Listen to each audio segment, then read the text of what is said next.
move on to Christopher King, who is an IT consultant. Mr. King. Hello. Why does Great Britain always adhere so strictly to EU laws when other countries seem to cherry-pick which laws they're going to comply with? Mr. King, thank you. A nice booming voice as well.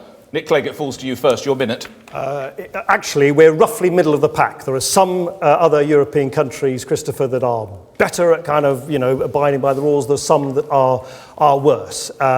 Look, you need, don't you, in a big marketplace like this, where I don't know what your business is, Christopher, but lots of people, as you know, are in businesses in this country where they export to the rest of the European Union. You need some basic rules. It actually helps businesses not to have 28 different rules when you are selling your products to different parts of the European Union. That's why you need to have those rules, to make sure that selling to 500 million consumers on our European doorstep in this largest economy in the world is done in a way where people don't fiddle the rules. That's why you have a court, that's why you have rules, that's why they, generally speaking, should of course be obeyed, and it's exactly the same, of course, in Britain too. And look, you'll hear from Nigel Farage say, 75% of our laws. No, actually the House of Commons has shown that roughly 7% of all new laws are related to the European Union. But they do need to be there, that 7%, in order to make sure that you, or indeed anybody else who's exporting into the rest of the European Union, can do so without fear that the rules are somehow going to work against you. Thank you, Mr. Clegg. Nigel Farage. Oh dear, oh dear. You've used some seconds up. I'd hurry up if I were you. 7%? What are you on about?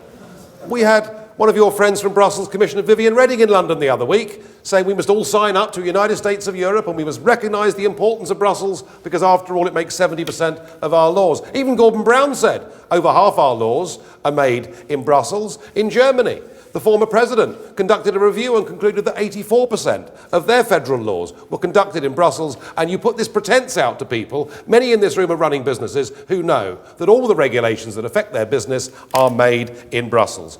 We obey the rules, sir, because we believe in the Anglo-Saxon rule of law. It's our culture. Actually, most of the rest of Northern Europe obey the rules too, but in the south, they have a completely different attitude, which just goes to show what a tragedy it is that the Mediterranean was signed up to Nick's beloved euro and that tens of millions of people have now been forced into poverty. I want a Europe where we trade together, cooperate together, but a Europe of sovereign, free states, not a political union based in Brussels, run by unelected bureaucrats.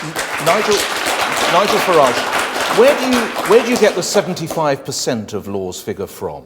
Well, that's the estimate that we've made, and we've asked people. Okay, but we've asked people to counter it. I think it's fair to say, where do you get it from? If I went with the German figure, I'd have gone higher. Okay, yes. can The German figure is 84%. The German Viviane would Reding say says he was 70%. misquoted. I have to say that. Go ahead, Mr. Farage. I mean, whichever way it is, Nick, whichever way it is, the one thing I thought everybody was agreed on was that one of the reasons we're having this debate, and that Nick challenged me to this debate, is that the European question, whether you agree with it or not, is of fundamental importance. And I've not met anybody serious who said that less than half of our laws were now made in Brussels. Well, can I tell you someone who is serious?